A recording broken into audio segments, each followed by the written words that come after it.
The alarm blared through the Neo-Sol administrative district like an angry metal bird. Red lights flashed in the corridors of Earth's first interstellar embassy building, casting everything in the color of blood and panic. Commander Lee Jinho pressed his face against the cold floor tiles and cursed in 3 different languages. None of them were alien languages, though he probably should have been practicing those instead of inventing new ways to swear in Korean. English and Japanese, come on, you stupid piece of junk, he muttered, stretching his arm deeper under his desk. Sparks flew from the experimental device hidden there, and the smell of burning electronics filled his office. Coffee from his overturned mug spread across the floor like a brown lake, soaking through his uniform pants.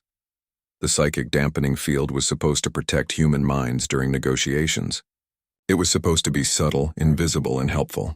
Instead, it was broadcasting every chaotic human thought in the building directly into the minds of their alien guests. Jinho could only imagine what the Velkari delegation was experiencing. Humans thought about everything all at once.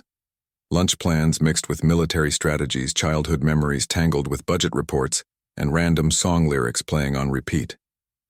To a species that communicated through ordered telepathic exchanges, it probably felt like being trapped inside a tornado made of noise. "Sir, the Velkari ambassador is demanding an immediate explanation," came a voice through his communicator. It was his aide, Corporal Park Hyunwoo, and he sounded like he was trying not to panic. "Tell him I'll be right there," Jinho grunted, finally getting his fingers around the device's main power cable. "Just as soon as I stop this thing from turning every human in the building into a walking radio station." The device sparked again, and Jinho yanked his hand back.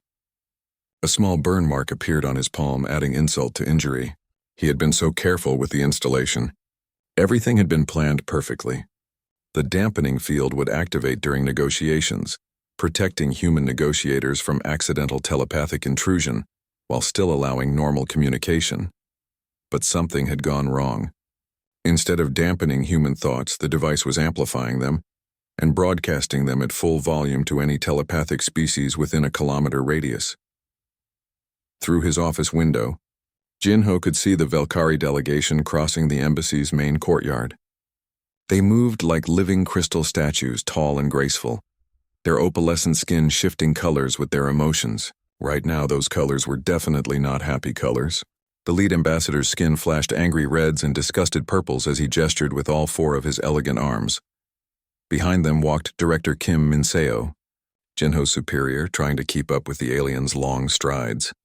Even from this distance, Jinho could see that Director Kim was not having a good day either. "Wonderful," Jinho said to himself. "My career is about to end because of a machine that was supposed to help." He crawled further under the desk, ignoring the coffee seeping through his clothes. The device was wedged between 2 support beams, still sparking and humming with dangerous energy. 3 colored wires hung loose from its side panel, red, blue, and yellow. In his rush to install it, Jinho had forgotten to properly secure the connections. The problem was that he didn't remember which wire went where. The instruction manual was somewhere in his apartment, and the device's creator, Dr. Elena Vasquez, was currently on a research station 3 star systems away.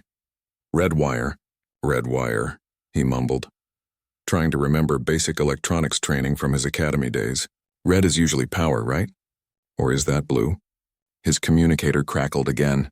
"Sir, Ambassador Thek from the Galactic Council has arrived early for his meeting. He's asking about the mental disturbance he's detecting."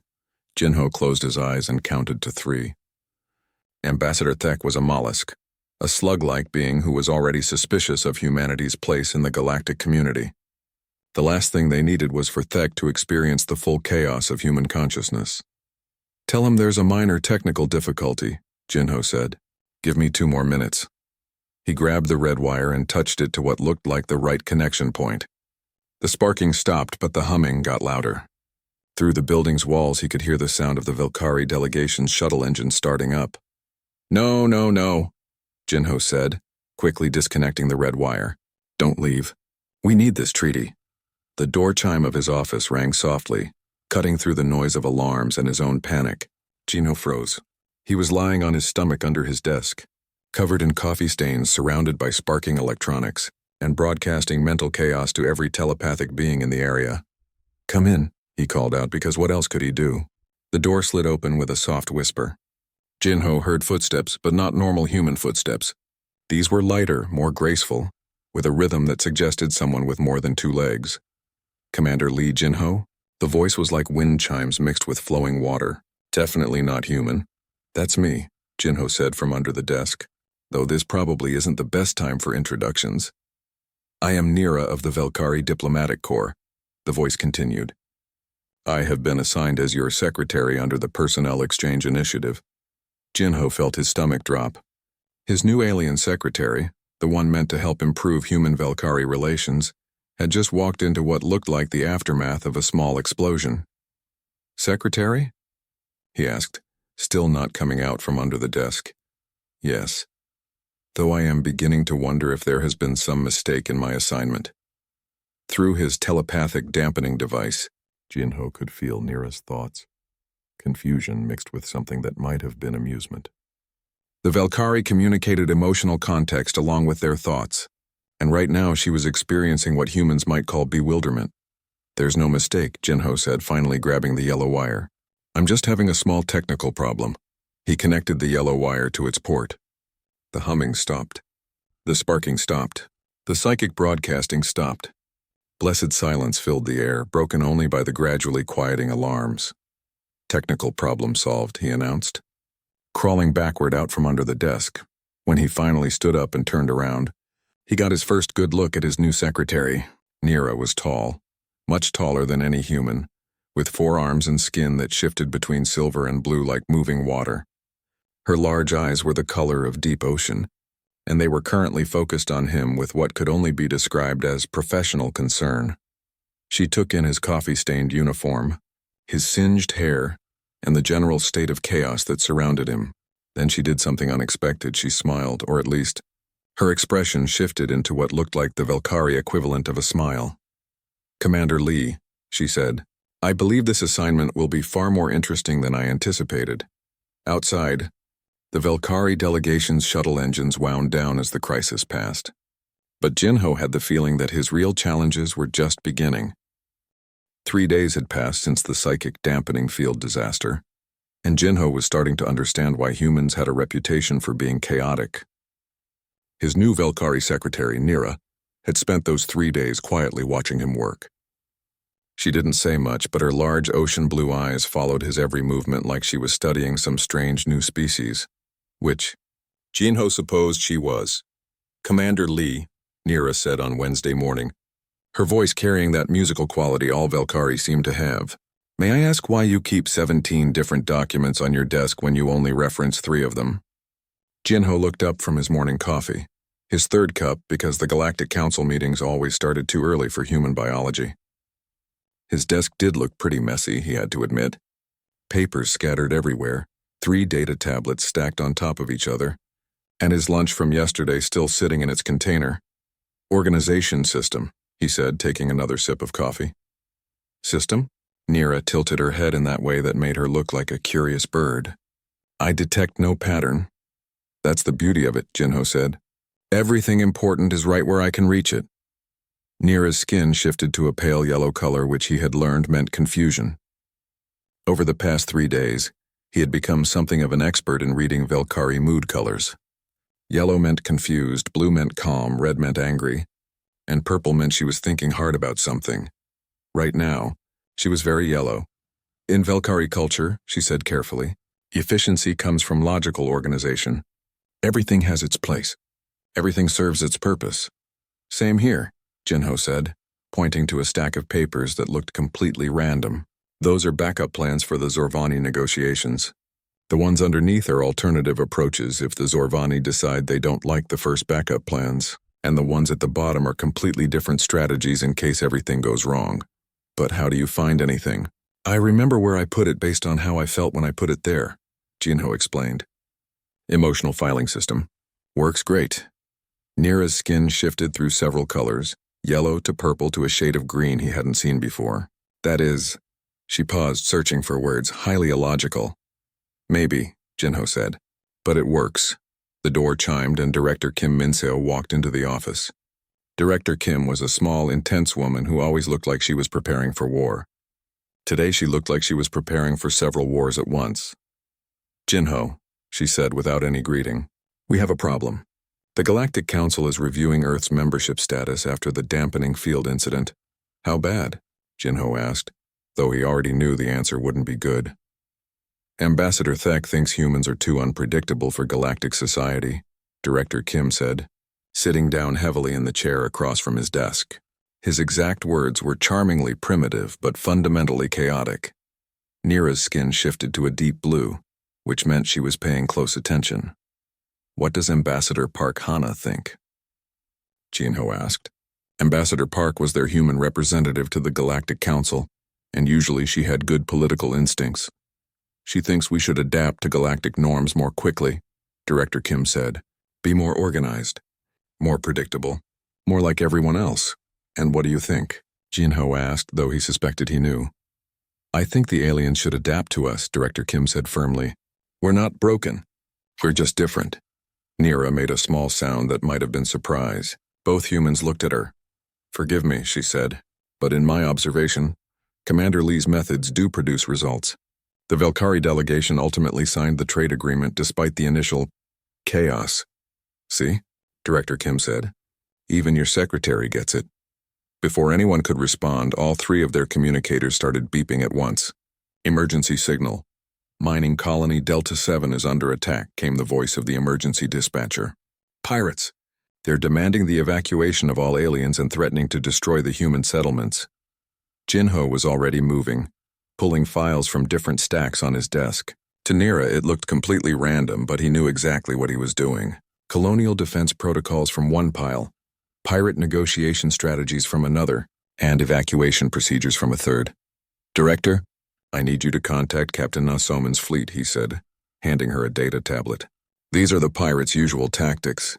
Soman will know how to counter them." "On it," Director Kim said, already moving toward the door. "Nira," Jinho said, "I need you to patch me through to the colony administrator, the mining foreman, and the head of the civilian evacuation committee, all at the same time." "All at once?" Nira asked, her skin shifting yellow again. "Trust me," Jinho said. For the next 2 hours, Jinho's office became something that looked like controlled chaos, but felt like organized efficiency. He talked to 12 different people across 3 different time zones, coordinated rescue ships, organized defense positions, and somehow found time to arrange for emergency medical supplies.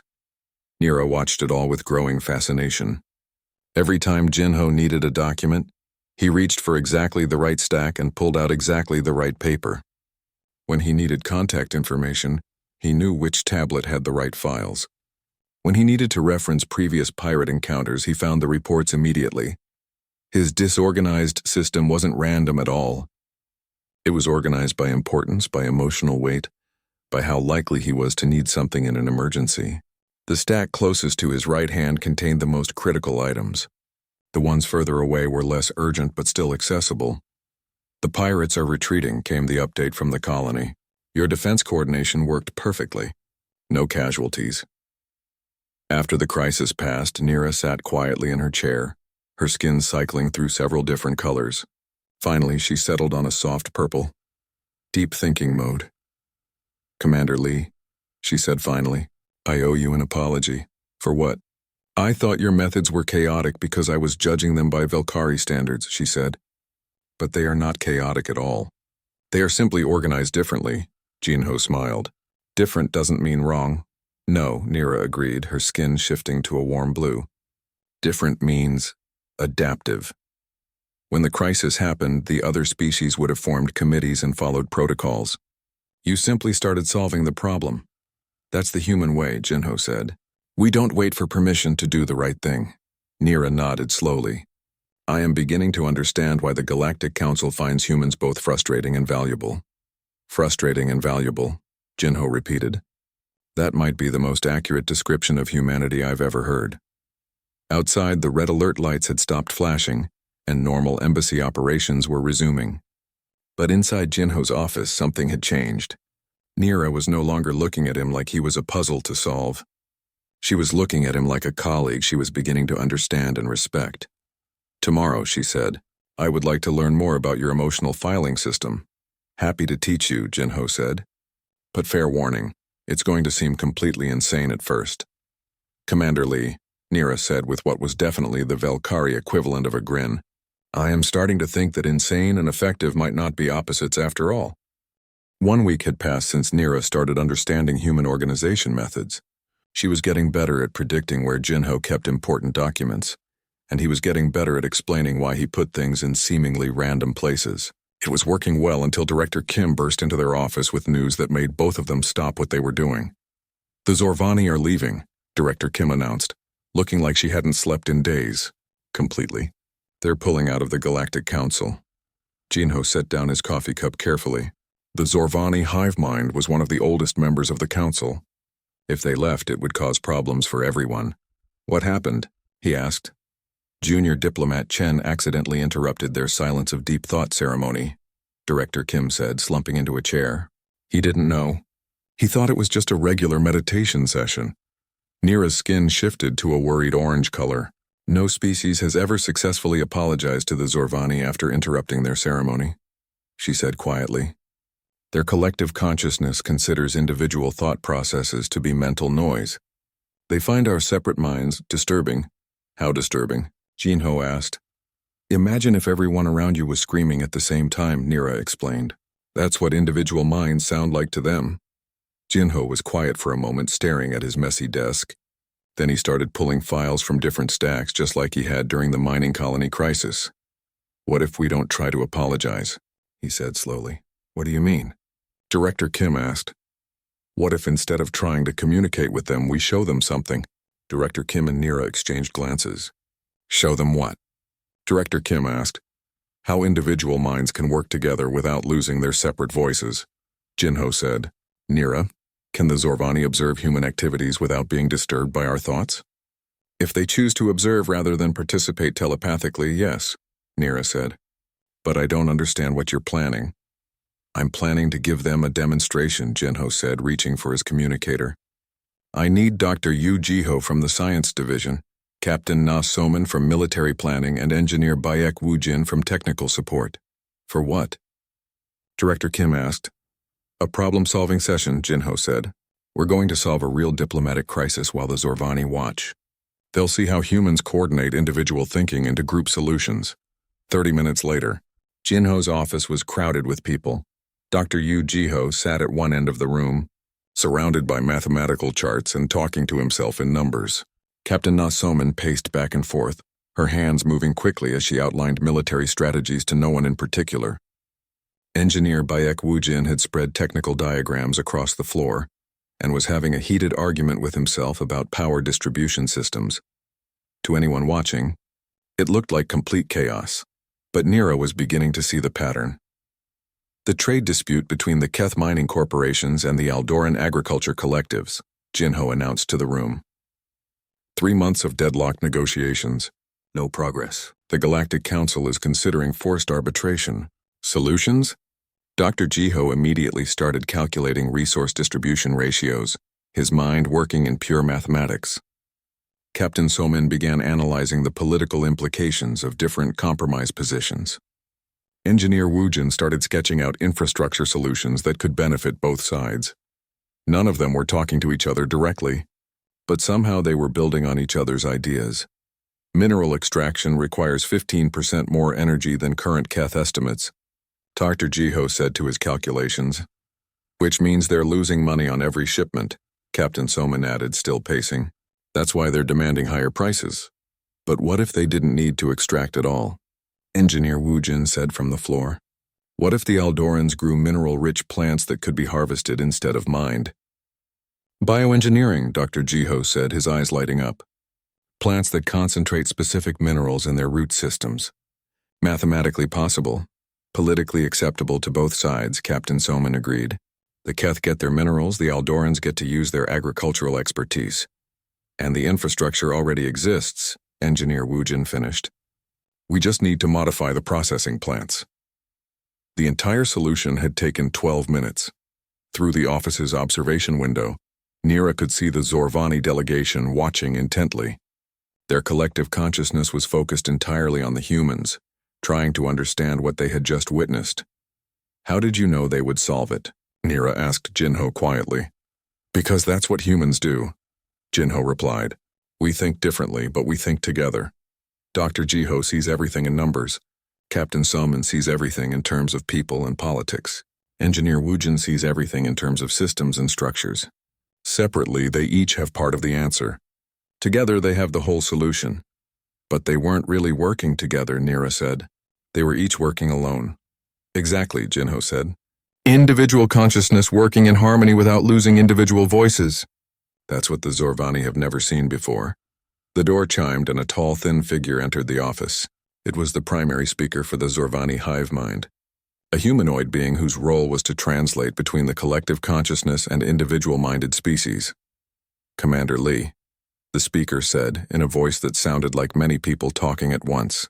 The collective has observed your demonstration, and, Jinho asked, we have never witnessed individual minds maintaining their distinctness while achieving collective purpose, the speaker said. In our experience, either individual consciousness is absorbed into the collective, or it remains separate and chaotic. Human consciousness is different, Jinho said simply. We stay individual, but we learn to harmonize. The Zorvani speaker was silent for a long moment, consulting with the hive mind. The collective wishes to understand this phenomenon better, the speaker finally said. We would like to learn from your species. Nira's skin shifted to a surprised pink color. In all her diplomatic training, she had never heard of the Zorvani asking to learn from another species. They usually just tolerated other forms of consciousness. We would be honored to share our methods, Jinho said formally. After the Zorvani delegation left, Dr. Jiho, Captain Soman, and Engineer Woojin were still in the office, now working on implementation details for their mineral plant solution. They had moved on from solving the original problem to improving their solution, each contributing their expertise while maintaining their individual thinking styles. Commander Lee, Nira said, watching the three humans work, I am beginning to understand something important. What's that? What we called chaos in human thinking is actually a different form of order, she said. Your minds don't merge like the Zorvani, but they don't stay completely separate either. You create harmony while preserving discord. Harmony through discord, Jinho repeated thoughtfully. I like that. Very human. Very effective, Nira corrected. The Zorvani solve problems through collective consensus. Other species solve problems through logical analysis. But humans solve problems through creative disagreement. Creative disagreement, Jinho said, smiling. That might be the best description of human cooperation I've ever heard. Outside, the first joint human Zorvani research team was being organized. For the first time in galactic history, the hive mind wanted to study individual consciousness instead of simply coexisting with it. And in Jinho's office, three humans were still arguing productively about mineral-rich plants, while their alien secretary learned to appreciate the beauty of organized chaos. 2 weeks after the Zorvani breakthrough, Jinho was starting to think that maybe humanity really did have a place in the galaxy. The joint research projects were going well, diplomatic relations were improving, and even Ambassador Thek had stopped, calling humans charmingly primitive. Then the emergency alert came in at 3 in the morning. Jinho's communicator screamed him awake with the highest priority alarm, the one reserved for galaxy-ending disasters. He rolled out of bed, grabbed his clothes, and was in his office within 20 minutes. Nira was already there, her skin a worried orange color, multiple data streams flowing across the screens. What's the situation? He asked, still trying to wake up fully. The purifiers have activated, Nira said, and her voice carried a tone he had never heard before. Fear. Jinho felt his blood turn cold. The purifiers were a legend, a nightmare story that older species told to explain why certain sectors of the galaxy were empty. Ancient automated defense systems left behind by a civilization that had died out millions of years ago. Activated how? He asked. 3 systems in the outer rim have gone dark, Nira explained, bringing up a galactic map. No communications, no life signs, no energy signatures. Just empty space where planets used to be. Director Kim arrived as Nira was explaining the details. Behind her came Ambassador Park Hana, looking like she hadn't slept either. How bad is this? Director Kim asked.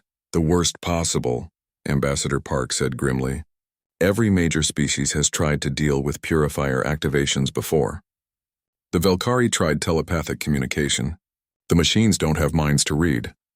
The Zorvani attempted to integrate the machines into their collective. Nira added. The machines rejected what they called biological corruption.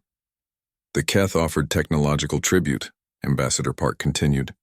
The machines are already more advanced than anything we have. What do the purifiers want? Jinho asked. To purify the galaxy of what they classify as chaotic life patterns, Nira said.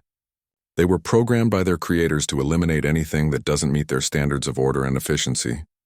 Jinho stared at the galactic map. 3 red X marks showed where star systems used to be, and according to the tracking data, the purifiers were moving steadily inward, toward the more populated areas of the galaxy. How long until they reach Earth? He asked quietly. At their current rate of movement, Nira calculated, approximately 6 days. The room fell silent. 6 days to find a solution that no other species had found in millions of years. What have the other species tried recently? Jinho asked. Ambassador Park pulled up a data file. The Velkari sent their most powerful telepaths. The machines destroyed them without acknowledgement. The Zorvani sent their entire collective consciousness. The machines classified it as organized chaos and eliminated the contact fleet. The Keth sent their most advanced AI systems to communicate with the purifiers directly, Nira continued. The machines analyzed the AIs, found them insufficiently pure and destroyed them as well. Jinho was quiet for several minutes, staring at his messy desk. Everyone in the room watched him, waiting for some brilliant human solution that would save the galaxy. What if we don't try to fight them or communicate with them? He said finally. What do you mean? Director Kim asked. What if we give them exactly what they're looking for, but in a way they can't classify? Ambassador Park frowned. I don't understand. The purifiers eliminate chaotic life patterns, Jinho said, starting to pace around his office. But what if they encountered chaos that wasn't chaotic? What if they found disorder that created order? You're talking about human behavior, Nira said, her skin shifting to purple as she thought hard. Exactly, Jinho said. Every other species tried to meet the purifiers with their strengths: telepathy, collective consciousness, advanced technology. But what if we meet them with our chaos? That sounds like suicide, Director Kim said bluntly. Not random chaos, Jinho explained. Creative chaos. The kind that builds instead of destroys. The kind that solves problems instead of creating them. Ambassador Park looked skeptical. How do you create chaos that's constructive? The same way we always do, Jinho said, reaching for his communicator. We get a bunch of humans together and let them be human. Over the next 4 hours, Jinho coordinated the strangest military operation in galactic history. Instead of warships and weapons, he assembled artists, musicians, gamers, and social media experts. Composer Lim Dae-ho was brought in from the Mars Cultural Center with his entire experimental orchestra. They specialized in improvised music that changed in real time based on audience participation. Sculptor Choi Yuna arrived from the Europa Art Colony with a team of interactive installation artists. Their work involved thousands of people contributing to constantly evolving art pieces. Gaming champion Seo Taiwu came from the Ganymede Entertainment District with his professional esports team. They were famous for inventing new game rules while playing, creating entirely new sports in the middle of competitions. What exactly are we doing? Lim Dae-ho asked when all the teams were assembled. We're going to create the most beautiful chaos the galaxy has ever seen, Jinho explained. The purifiers want to eliminate chaotic life patterns, so we're going to show them chaos that creates instead of destroys. And if it doesn't work? Choi Yuna asked. Then we'll have spent humanity's last few days doing what humans do best, Jinho said, being creatively unpredictable. Nira coordinated the logistics while Jinho explained the plan to the assembled teams. They would create a chaos field around Earth, not random disorder but the kind of beautiful, productive confusion that humans generated naturally when they worked together. Musicians will broadcast improvised collaborations across all communication frequencies, Jinho said. Artists will create real-time interactive installations that involve millions of participants. Gamers will run massive multiplayer scenarios where the rules change every few minutes. What about social media? Asked one of the communication specialists. Social media gets to do what it does best, Jinho said with a grin. Debate completely ridiculous topics while accidentally solving complex problems. I want trending hashtags about whether pineapple belongs on pizza, mixed with serious discussions about quantum mechanics. CO Tai Wu raised his hand. My team can coordinate flash mobs that turn into impromptu dance competitions that turn into collaborative storytelling sessions. Perfect, Jinho said. The goal is to create chaos that the purifiers can't classify as purely destructive or purely ordered. We want them to encounter something they've never seen before. Disorder that builds community, randomness that solves problems, and confusion that brings people together. Ambassador Park looked worried. This is completely insane. Completely, Jinho agreed. That's exactly why it might work. Nira's skin shifted through several colors before settling on a determined blue. Commander Lee, she said, I request permission to coordinate between the human chaos creators and the galactic support networks. Permission granted, Jinho said. Think you can help translate human insanity into something the galaxy can understand? I'm learning that human insanity and galactic salvation might not be opposites, Nira replied. Outside, the purifiers continued their steady approach toward Earth. In 3 days, they would arrive at humanity's home system and make their final judgment about whether human chaos deserved to exist. But inside the embassy, the strangest army in galactic history was preparing for the most unusual battle ever fought. A war that would be won not with weapons, but with the pure, beautiful madness of human creativity. The purifiers arrived at the edge of Earth's solar system exactly on schedule, just as their ancient programming demanded. Jinho stood in the embassy's command center, watching the massive machines appear on the long-range sensors. Each one was the size of a small moon, made of some dark metal that seemed to absorb light instead of reflecting it. They're scanning the system, reported Captain Na Soman from the military coordination station, same pattern they used at the other systems before sterilization. Jinho nodded. Around him, the strangest war room in galactic history buzzed with activity. Instead of generals and weapons experts, he was surrounded by artists, musicians, gamers, and social media coordinators. Instead of battle plans, they had performance schedules and collaboration timelines. Status report, he called out. Global music coordination is active, reported Lim Deho, his hands dancing across a complex sound mixing board.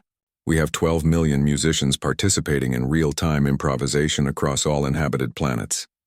Jazz fusion mixing with Martian throat singing mixing with Europa electronic beats. Interactive art installations are running in 800 locations, added Choi Yuna, monitoring dozens of screens showing art projects evolving in real time. Current participation rate is 43 million people and climbing. The sculptures are changing faster than we can document them. Gaming networks are fully active, CO Taewoo announced from his gaming coordination center. 6 billion players across 4 star systems all playing games where we're inventing the rules as we go. Current record for rule changes is 17 per minute in the Alpha Centauri League. Nira stood beside Jinho, her skin cycling through colors as she coordinated between human activities and alien support networks. The Velkari are providing telepathic amplification for the artistic collaborations, she reported. The Zorvani Collective is observing and analyzing the patterns. Even Ambassador Thek's people are participating by providing logistical support. Through the command center's main screen, they watched the purifiers begin their analysis of Earth's solar system. Massive scanning beams swept across planets, space stations, and the millions of humans engaged in their creative chaos project. Energy patterns detected, came the mechanical voice of the lead purifier, broadcasting on all frequencies, analyzing chaos signatures for classification. Here we go, Jinho said quietly. For the next hour they watched as the purifiers tried to understand what they were seeing. According to their ancient programming, chaos was supposed to be destructive, random, and purposeless. Life patterns were supposed to be either ordered or chaotic, not both at the same time. But humanity was showing them something different. On Mars, a flash mob had turned into an impromptu poetry competition, which had turned into a collaborative effort to write a song that was being performed live by orchestras on 6 different worlds. It was chaotic, but it was building something beautiful. On Europa, an art installation that started as a simple sculpture had evolved into a complex community project involving thousands of contributors. People were arguing about colors and shapes, but somehow their arguments were creating harmony instead of conflict. In Earth's orbit, Gaming tournaments were creating new sports in real time, with players from different species learning each other's games and mixing them into something entirely new. It was complete disorder that was producing organized entertainment. Social media analysis, reported one of the communication coordinators. Current trending topics include, does pineapple belong on pizza with 40 billion responses? Quantum mechanics for beginners with 30 billion educational posts, and why humans are weird but we love them anyway, with responses from every known species. The purifier's scanning beams intensified. Their mechanical voices filled the communication channels with confusion. Classification. Error detected. Chaos patterns create order. Disorder generates construction. Individual. Consciousness produces collective harmony. Definition required. Beautiful chaos. Jinho stepped forward to the main communication station. This was the moment everything had been building toward. This is Commander Lee Jinho of Earth, he broadcast to the Purifier fleet. You asked for a definition of beautiful chaos. The mechanical voices fell silent, waiting.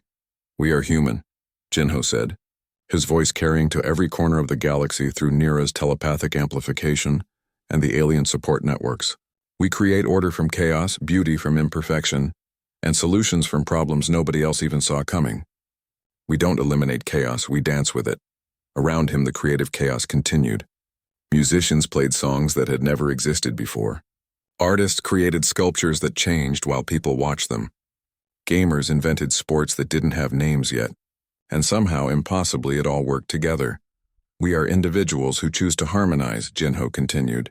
We are chaos that builds instead of destroys. We are disorder that brings people together instead of tearing them apart. We are the mess that makes the galaxy more beautiful. The purifiers were silent for a long moment, their ancient minds processing concepts they had never encountered. Then something unprecedented happened. Chaos classification. Beautiful, came the mechanical voice. Life pattern classification, creative disorder. New programming directive required, announced another purifier. Preserve beautiful chaos patterns. Protect creative disorder. Study harmony through discord. One by one, the massive machines began to change. Their dark metal surfaces started reflecting light instead of absorbing it. Their mechanical voices gained something that almost sounded like wonder. Request, teach us beautiful chaos. In the command center, everyone was stunned into silence. Even the ongoing creative projects paused as people across the galaxy realized what had just happened. The purifiers hadn't been defeated. They had been converted. Did we just, Captain Nasoman started to ask, turn galaxy-destroying machines into art students? Jinho finished. Yeah, I think we did. Nira's skin shifted to the brightest, most beautiful blue he had ever seen. Commander Lee, she said, I believe humanity has just redefined what it means to be civilized. 6 months later, Jinho's office had been relocated to a much larger building to accommodate his new responsibilities. The Department of Constructive Chaos had become the most requested diplomatic service in the galaxy, with species from every corner of known space asking for help with problems that seemed unsolvable. His desk was still messy. His filing system was still based on emotional associations, and his methods still looked like organized insanity to most observers. But now he had help. Nira sat at her own desk, equally messy and organized by a filing system that combined Felkari logic with human intuition. She had become his official partner rather than his secretary, helping to translate human unpredictability into terms that other species could understand and appreciate. Their latest assignment sat on both their desks.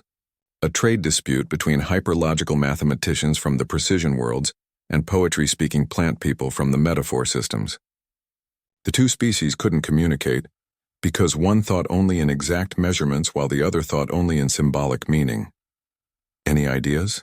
Nira asked, her skin cycling through thoughtful purple. Jinho grinned and started pulling random items from his desk drawers. A rubber ball, a music player, a small potted plant, and a calculator. I'm thinking interpretive mathematics, he said.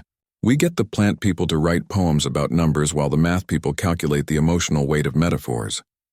Nira's skin shifted to amused pink. That is completely insane. Completely, Jinho agreed, already reaching for his communicator to start coordinating what would undoubtedly be another beautiful disaster.